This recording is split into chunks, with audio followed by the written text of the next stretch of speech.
Hello and welcome to the Pirates podcast to be named later here on the DK Pittsburgh Sports Podcasting Network. My name is Alex Stumpf. I'm flying solo this week. Eddie Provident will be back next week. Want to talk a little bit today about someone who did not have a good game on Friday. Let's not beat around the bush. He did not have a good game Friday, but he had pitched pretty darn well, for the better part of almost a month leading up to that, and that's Johan Oviedo. Someone who, coming into the year, didn't really have a defined role. Came into the year, the Pirates had their rotation set, and Oviedo was the sixth guy. The team acquired him at the trade deadline in 2022, knowing that this guy was going to be part of their rotation somewhere in the future. They always viewed him as a starter, but for the short term, they didn't really know. And if JT Brubaker doesn't get hurt, this could have been a very different season for Johan Oviedo. He could have started off in the bullpen, had that spot that went to Zastrinsny instead. He could have started in AAA, and just been that guy waiting for an opportunity to arise either through injury or whatever, six-man rotation, whatever it would be. Instead, he's gotten the full year of starting. And we've seen a lot of good and a lot of not so good or even bad outings from Johan Oviedo. Friday was not a good start. I'm not going to, sugarcoat it anyway, but I think it does show a sign of maturity for him that in a start where he doesn't have it, the stuff isn't moving the way that he wants to. He doesn't have the fastball he wants. It's just a bad outing. He's still able to go through five, and I think that's something that isn't you can't really undervalue that. Hey, I sucked today, but I didn't kill the bullpen. I still got 5 innings. There's something to that. The three starts leading up to that, though, 20 innings pitched, 2 earned runs. 4 of his last 5 starts before Friday had been at least 6 innings of one-run ball or 0-run ball. Shutout. He's got legitimate stuff. And whenever that breaking ball is working, that slider's nasty. We've seen it over points of this year where he could throw it 50, maybe 60% of the time. We also see times like Friday where he's like, I'm going to lean on the fastball. The other stuff's not there. He didn't really have his fastball early, but look, we're just going to roll with it. Being able to give 5 in a weird way, in a bad start, in a weird way, I feel like kind of shows this guy is a starting pitching option going forward. Question is, where does he fit in this Pirates rotation going forward? Because this is a rotation that has some young pitchers, some controllable pitchers, some pitchers with upside. We saw at the trade deadline that Mitch Keller's asking price at a trade is very high. So I think it's safe to say that right now, unless Pirates are wowed, Mitch Keller is going to be part of that 2024 rotation. And we see a lot of other guys that are in that mix. Probably will see Quinn Priester. You can't write off Roansy Contreras and Luis Ortiz. This has been a bumpy year for them, but they're still in that too. Mike Burrows will be healthy at some point next year. We're going to see Jared Jones at some point next year. Paul Skeens, pretty good chance, or at least a decent puncher's chance that he's going to be on that 2024 radar at some point. Plus, it's pretty safe to assume the Pirates are going to be targeting other starting pitchers, either through trade or free agency this winter. And that's not including the new guys that they put in, like Bailey Falter or Jackson Wolf, or other guys who are starting pitcher options, like Kyle Nicholas. There are a lot of starting pitching options in this organization going forward, but I think this year kind of cements it, that Johan Oviedo has to be part of those plans. And I really want to say that right now because he's basically at a career high for innings pitched in a season. And there aren't any plans yet to shut him down or anything. Pirates don't really have a whole lot of options with starting pitchers at the moment, so they need him to keep going forward. That's got to be part of the plan. That's part of the discussion. But he's had a whole year. He's pretty much shown. We got a little bit of season left to go, but he's shown that he can do most of a year. He can take the ball once every 5 days. He has shown he has got legitimate stuff. He's got upside. And yeah, more consistency would be great. More consistency with that stuff would make him a really good starter, where there wouldn't be any, discussion about it in general.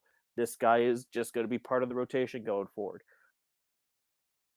I asked Eric Shelton before the game if the viewpoint had ever changed with him because of where he was in spring training and where he is now. And Shelton said, we always viewed him as a starter.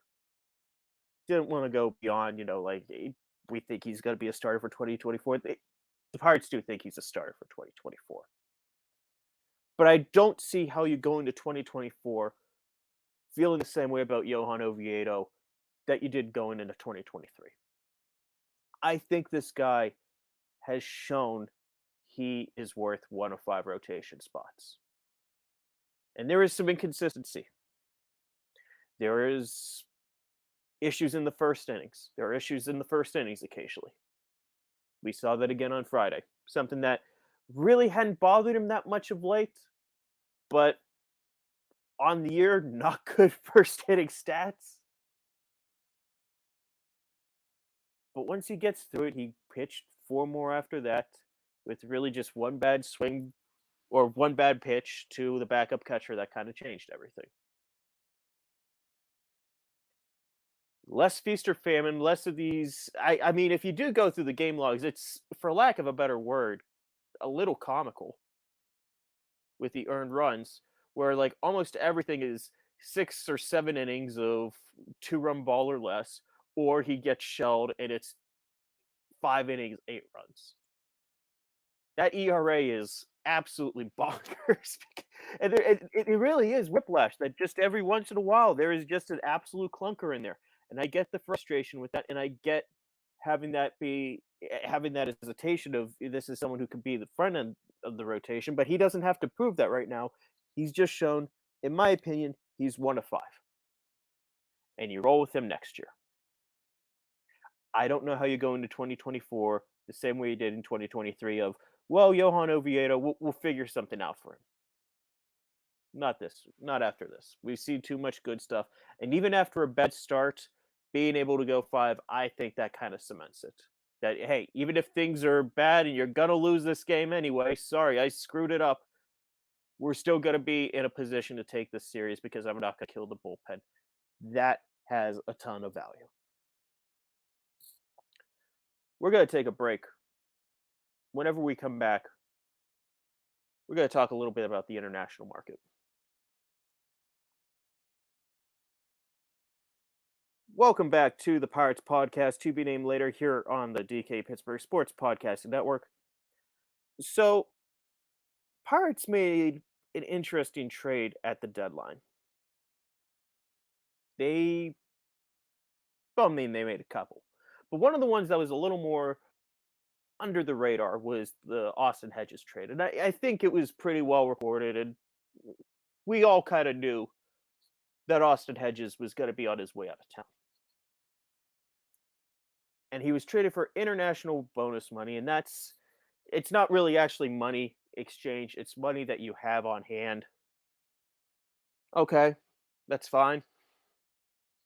That's usually the low end of what you could get in compensation for a player outside of like actually, cash considerations.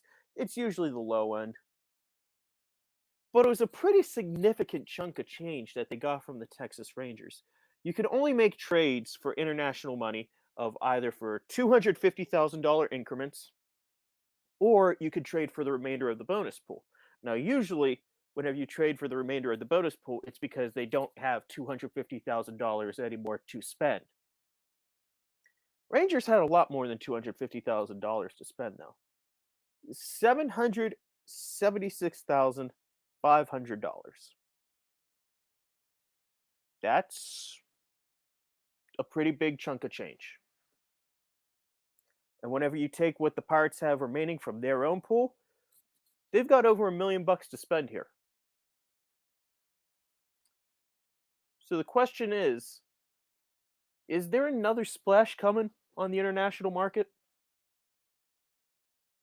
We saw this team do this in 2020, whenever they traded away a couple lower level minor leaguers that they knew they didn't feel were going to be part of the team. They traded them around. They picked up a couple teams, uh, bonus money, and they threw it all together. They threw a package together for Po Ched. They signed a legitimate pitching prospect to a pretty big contract right before that signing period ended. To a lesser extent, they also acquired money from the Arizona Diamondbacks earlier in 2020 in the Starling Marte trade, and they used that money to be able to sign Solomon McGuire. We've seen the Pirates make some big splashes in the non-Dominican markets, like either in Asia or non-traditional. Bigger splashes late in international signing periods. Do they do that again? It doesn't have to necessarily be even, Asia or Africa or Australia. It could still be in the Dominican or one of the Latin American countries. But they have seven-figure money to spend right now, and that's something that a lot of teams don't have. And the Pirates are really good about making sure they spend all the international money that they can. And they put those players in the academy and they do that. So could that Austin Hedges trade, which was kind of glossed over, and I'll admit to glossing it kind of over during the actual trade deadline until I actually hear the money. It's like, okay, wait a minute. Do the Pirates make one more big splash? They had a pretty good international signing period the first time around between Shim and those untraditional players that they got in other players, and they did well in the Dominican. It was a pretty good class in general. But a cherry on top would really do a lot. And I wish I had names for you. I'm gonna apologize here. I wish I had names of players that still available that the Pirates have talked to in the past. But this I just smell a lot of smoke here. I smell a lot of smoke of what can they do with this. I don't think this is something that they spend $776,000 for and 10 other guys, come into the academy and that's it. Or if it is 10, it's equally distributed that they get, the leftovers. We know the big haul of this international signing period. Those guys sign day one. But you can't have impact prospects, impact players potentially in the future sign later. It's not unheard of. And the Pirates can make that splash again. They could use it. They could definitely use it because look, they, we're just now starting to see a little bit of the Ben Cherington era players who signed internationally start to make a bit of an impact on the stateside professional teams. Like we've seen Shalin Polanco and Wilbur Dotel pitch for the Bradenton Marauders. Dotel I've mentioned a couple times in the systems for the Who's Hot. We're just now starting to see a little bit of that come through. That has to be a pipeline. And I'm not saying anything that no one in the Pirates organization will argue with. They know that has to be a pipeline where you have to consistently get major league players. Even if it's someone who's not considered a top prospect like Osvaldo Bido, he did a lot for this team. He could continue to do a lot for this team, in 2023 and potentially beyond. The Pirates needed a starter. Bido came through and was that. Now, Bido was a smaller signing. He had an unlikely major league story. I wrote about it after his major league debut. But You got some runway there, you got some opportunity to spend. They've got to take advantage of it. And I gotta say it again. I wish I had names to share or anything was imminent, but I just smell a lot of smoke here. Something's got to be happening. I can I too much smoke for it not to have a little spark of a fire. We're gonna take one more break. We'll be back here in a minute.